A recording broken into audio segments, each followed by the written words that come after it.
In the gilded halls of Europe's palaces, beneath the jeweled crowns and silken robes, one silent obsession ruled over kings, queens, and dynasties alike. It was not gold, nor land, nor armies, though all of those mattered. It was something more fragile, more sacred, and in many ways more dangerous: blood. To be royal in Europe was to be bound not only by ceremony and power, but by the invisible chains of ancestry. Bloodlines were everything: the measure of legitimacy, the guarantee of authority, and the weapon by which families rose and fell. And for centuries, this obsession shaped history, deciding marriages, igniting wars, and sometimes leading to the very downfall of the families it was meant to protect. The idea was simple, yet absolute. Royalty was not merely a role, it was a birthright. Kings and queens claimed that their authority flowed from God Himself, passed down through generations like a river of divine essence. A ruler's power was sanctified by lineage, and so every union, every heir, every drop of blood became a matter of state. To marry outside of nobility was to dilute this sacred river, to risk losing the aura of legitimacy that held kingdoms together. To mix with common blood was to taint what had been presented as almost divine. From the earliest medieval courts, genealogists and heralds worked tirelessly to record family trees, tracing back not only to noble ancestors, but to mythical and biblical figures. Some rulers claimed descent from heroes of Troy, others from King David, others still from the gods of old. These stories were not simply legends, they were political weapons, used to convince subjects and rivals that their ruler was chosen by destiny. Bloodlines were the scaffolding upon which thrones were built. But the pursuit of purity was never simple. Royal families feared the chaos that might come if succession was questioned, and so, rather than risk outsiders marrying in, they often looked inward. Cousins wed cousins, uncles wed nieces. Generations of intermarriage bound Europe's royal houses into an intricate web where everyone was related, sometimes disturbingly close. What began as a desire for legitimacy soon became an obsession that ignored nature's warnings. By the Renaissance, the great dynasties of Europe were locked together in a network of strategic marriages. The Habsburgs of Austria, perhaps the most notorious example, built an empire not only with armies but with weddings. Their motto was simple: let others wage wars, you, happy Austria, marry. Through calculated unions, the Habsburgs extended their influence across Spain, Italy, the Netherlands, and beyond. Yet their fixation on preserving pure Habsburg blood led to disastrous consequences. Generation after generation married within their own family until deformities and illnesses began to appear. The infamous Habsburg jaw, a pronounced protrusion of the lower lip and chin, became a physical marker of their obsession.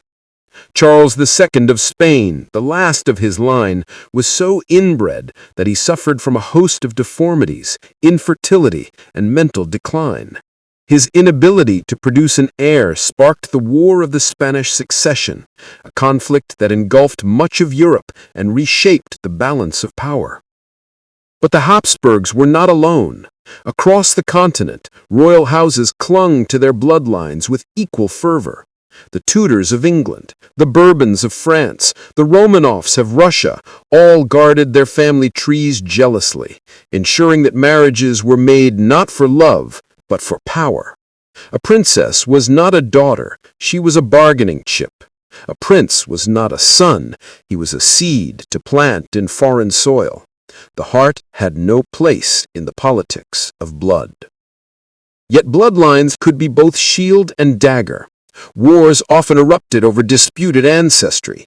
The 100 Years' War between England and France began when Edward III of England claimed the French throne through his mother's line, sparking generations of conflict.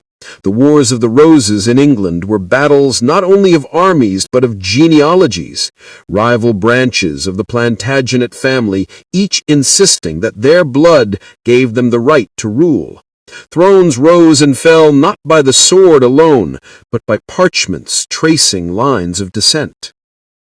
Religion, too, reinforced the obsession. The divine right of kings rested upon the idea that God's favor passed through blood, sanctifying a single family above all others. To question the bloodline was to question God's will. In Catholic Europe, marriages also needed papal approval, giving the Church immense influence over royal unions. Dispensation was often required for the endless cousin marriages, as canon law forbade unions too close in kinship. Yet exceptions were routinely granted for the sake of politics. But the cost was high. In their quest to preserve purity, Europe's royals often preserved weakness instead. Genetic disorders passed silently through generations.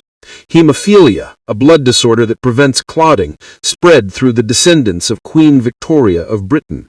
Known as the royal disease, it afflicted princes in Russia, Spain, and Germany, altering the course of history itself. Tsarevich Alexei, the heir to the Russian throne, suffered terribly from hemophilia. His illness gave rise to the influence of Rasputin, the mystic healer whose presence at court weakened the monarchy and hastened the fall of the Romanovs in the Russian Revolution. Still, the obsession endured. Even into the 19th and early 20th centuries, European royals continued to arrange marriages with each other, weaving their bloodlines into a tapestry that spanned the continent. By the time of World War I, most of the crowned heads of Europe were close relatives. Kaiser Wilhelm II of Germany, King George V of Britain, and Tsar Nicholas II of Russia were all first cousins, grandchildren of Queen Victoria. And yet, despite their shared blood, they led their nations into one of the bloodiest wars the world had ever known. In the trenches of Europe, common soldiers bled, while their royal cousins waged war in the name of nations divided, but ancestries united. To modernize, this obsession may seem archaic, even grotesque. Why cling so desperately to bloodlines when the result was often weakness, war, and downfall? But to the royals themselves, blood was the very essence of power. A throne could be stolen, but blood could not be faked. It was both their armor and their prison. Even today, echoes remain. Monarchies have changed, many toppled, yet the fascination with lineage persists. In Britain, the royal family still traces its ancestry with pride, its genealogies displayed like sacred relics. The marriage of a royal to a commoner still stirs debate, as if ancient notions of purity linger faintly in the air. Though science has since dismantled the myth of noble blood, the stories it built continue to captivate us. For in the end, the obsession with bloodlines was never just about genetics. It was about storytelling, about weaving a narrative that placed one family above all others, chosen by God, destined by fate. Blood was the ink with which kings and queens wrote their claims to eternity. And though their empires may crumble, their stories remain, whispered through history's halls like an eternal echo. So when we look back at Europe's royal dynasties, at their tangled family trees and tragic inheritances, we see not just an obsession with blood, but a mirror of humanity's deepest desire: to be remembered, to endure, to pass something of ourselves into the future. For the royals of Europe, blood was that future. It was their crown, their curse, and their legacy. And perhaps in the end, their true tragedy was not that they clung to bloodlines too tightly, but that in doing so, they bound themselves to a destiny they could never escape.